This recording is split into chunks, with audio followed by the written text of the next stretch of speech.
আপনাকে পুকুরের পাড়ে দাঁড়িয়ে আপনার মাছের দিকে তাকায় আপনার বুঝতে হবে মাছের সমস্যা হয়েছে কিনা, মাছের কি প্রয়োজন বা ও কি চাচ্ছে বা পানি কি চাচ্ছে। মাছ চাষ করতে গেলে দুইটা জিনিস খুবই জরুরি, একটা মাছের মৃত্যু ঠেকানো আর একটা মাছের চুরি ঠেকানো।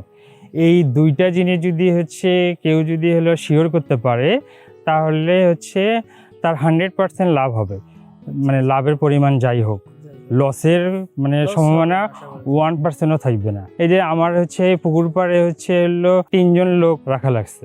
আমার যদি এই চুরির ভয়টা যদি আমার না থাকতো তাহলে আমার শুধু খাবার দেওয়ার জন্য একজন হলেই যথেষ্ট ছিল।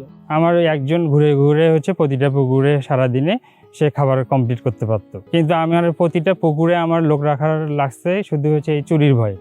আমার একটা শ্রমিকের পিছনে আমার বছরে 2 লাখ টাকা আমার যাচ্ছে, আমার এই 2 লাখ টাকা সেভ হইতো, এটাই আমার তো এক্সট্রা লাভ হইতো।